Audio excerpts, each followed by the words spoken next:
Bonjour et bienvenue chez NeuraBlock. Aujourd'hui, nous allons aborder le nouveau robot de chez Roboblock, le Q-Scoot. C'est un petit robot qui nous vient tout droit de Chine et qui arrive dans un joli packaging cubique avec à l'intérieur une boîte vraiment très bien finie et de bonne qualité. À l'intérieur, on va trouver toute la partie documentation. Alors ça renvoie principalement vers une application qui nous donne les instructions sur smartphone, ce qui est plutôt pratique.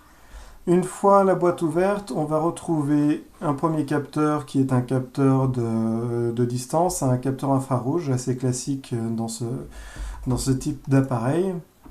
On a également à côté un autre capteur qui sera le suiveur de ligne, qu'on retrouve aussi dans d'autres robots du même type. C'est principalement ces deux modules qui vont servir pour la partie programmation.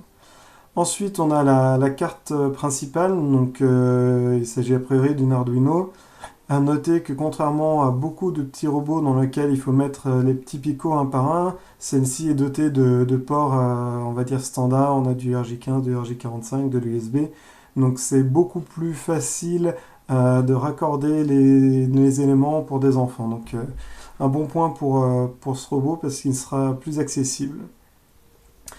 En continuant donc notre exploration de la boîte, nous trouvons toute la partie carénage. Donc sur la partie carénage, on va avoir les supports qui sont en métal.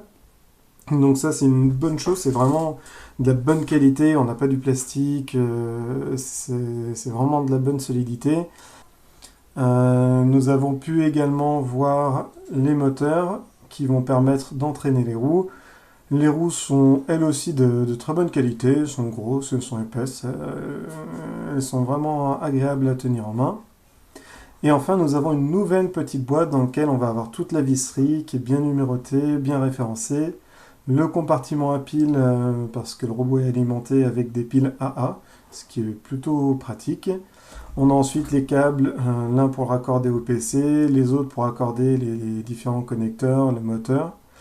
Et enfin, nous avons un petit sachet avec dedans le tournevis adapté et la petite clé qui va bien. Donc à ce niveau, on est vraiment prêt pour démarrer le montage et c'est vraiment une bonne chose. On peut maintenant passer à la partie montage et c'est à mon fils de 8 ans que j'ai confié cette tâche.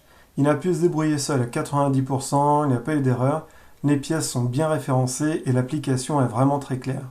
En 20 minutes à peu près, on se retrouve avec un robot terminé et prêt à être utilisé. Je ne l'ai pas cité tout à l'heure, mais sur le dessus, on a des petits picots compatibles Lego pour ajouter des bonhommes ou l'habiller un petit peu.